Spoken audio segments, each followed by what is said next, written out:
नमस्कार, हल्ला बोल टीवी देख रहे हैं आप। मैं हूं आपके साथ प्रियंका। बता दें कि आरजेडी के वरिष्ठ विधायक भाई वीरेंद्र ने बड़ा खुलासा किया है कि आज शाम सीटों की शेयरिंग का हो सकता है ऐलान। क्या है ये पूरा मामला, इस विषय पे और भी ज्यादा जानकारी देने के लिए आज हमारे साथ हल्ला बोल टीवी के संपादक दीपक शर्मा है। देखिए, मनेर के विधायक हैं, आरजेडी के वरिष्ठ विधायक हैं और उन्होंने जो जानकारी दी है उसके मुताबिक आज शाम राष्ट्रीय जनता दल, कांग्रेस और तमाम पार्टियां मिलकर आज शाम सीटों की शेयरिंग का ऐलान कर देंगे जी। उन्होंने आज वे आरजेडी संसदीय दल की बैठक में हिस्सा लेने पहुंचे थे। आरजेडी संसदीय दल की जिस समय हम लोग यहाँ स्टूडियो में बात कर रहे हैं उस समय आरजेडी संसदीय दल की बैठक चल रही है। आरजेडी संसदीय दल की बैठक में आरजेडी विधायक भी भाई वीरेंद्र भी हिस्सा लेने पहुंचे थे।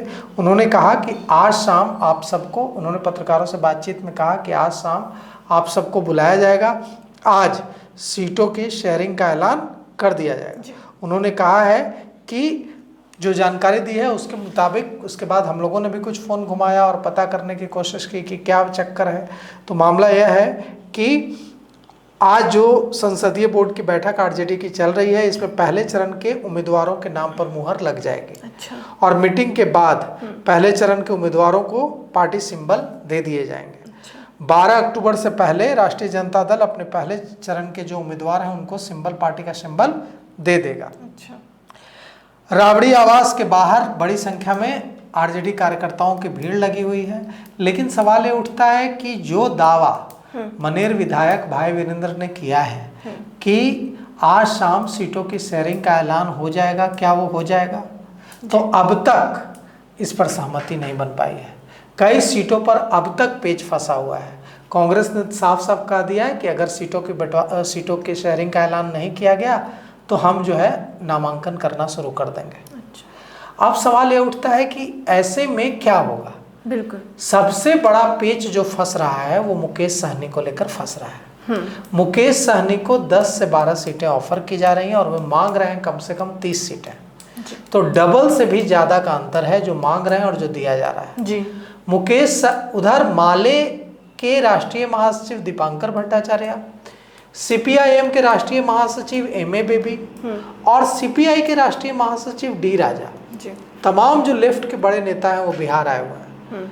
और राष्ट्रीय जनता दल ने माले की कई सीटों पर दावा ठोक दिया है, तो माले ने भी आरजेडी की कई सीटों पर दावा ठोक दिया है। तो मतलब उलझन इतनी तेज है। सीपीआई की बछवाड़ा सीट पर दावा ठोक दिया है कांग्रेस ने। सीपीआई बछवाड़ा सीट छोड़ने के लिए तैयार नहीं हो रही है। तो कुल मिलाकर के हालात यह है कि न एनडीए में न महागठबंधन में ऐसी हालत है कि आज शाम सीटों की शेयरिंग का ऐलान हो सकता है। एनडीए में भी अभी तक विवाद नहीं सुलझा है। चिराग पासवान पूरा एकदम जोश में है, अभी भी उनका जोश कम नहीं हुआ है। वे भले ही इस नित्यानंद राय के मनाने पर इस केंद्रीय गृह राज्य मंत्री नित्यानंद राय उनके घर पहुंचे थे। जब वे उनके घर पहुंचे थे तो उन्होंने उनसे मुलाकात नहीं की थी। बाद में उनकी मुलाकात, नित्यानंद राय की मुलाकात रीना पासवान से हुई। रीना पासवान ने हस्तक्षेप किया या जो भी बात हुई, उसके बाद नित्यानंद राय और चिराग पासवान की मुलाकात हुई। चिराग पासवान इतने नाराज हो गए थे कि धर्मेंद्र प्रधान से बातचीत करने तक को तैयार नहीं थे। तब नित्यानंद राय को लगाया गया। अब बातचीत शुरू हुई है, लेकिन आज शाम तक फैसला आने की उम्मीद एनडीए में भी नहीं है और आज शाम तक फैसला आने की उम्मीद महागठबंधन में भी नहीं है। सर सवाल ये ना कि कौन कौन शामिल होने जा रहा है?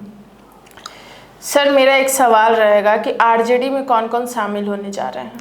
देखिए, राष्ट्रीय जनता दल में जहानाबाद के पूर्व सांसद जगदीश शर्मा के बेटे जो वहाँ से विधायक रहे हैं घोषी से, राहुल शर्मा, वे शामिल होने जा रहे हैं। अच्छा। आपके मन में सवाल उठेगा कि भूमिहार प्रेम बहुत ज़्यादा बढ़ रहा है तेजस्वी यादव का। अभी उन्होंने परवत्ता से डॉक्टर संजीव जो भूमिहार नेता हैं, विधायक हैं, उनको जनता दल यूनाइटेड से आरजेडी में लाया।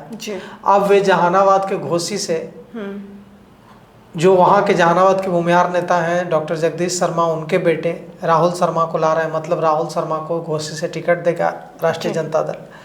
तो परवत्ता से एक भूमिहार नेता डॉक्टर संजीव को टिकट दे रहे हैं, साफ है।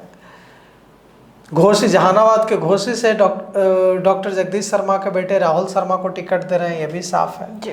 और संतोष कुशवाहा के बारे में भी कहा जा रहा है कि संतोष कुशवाहा भी आरजेडी में शामिल होंगे। अच्छा। तो संतोष कुशवाहा आज आरजेडी ज्वाइन कर सकते हैं और धमदाहा से मंत्री लेसी सिंह के खिलाफ चुनाव लड़ सकते हैं।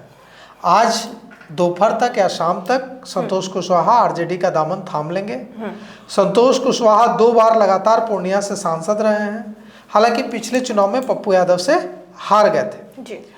अब सवाल ये उठता है कि अभी तो चुनाव में 30 दिनों 35 दिनों का वक्त है। जी बिल्कुल।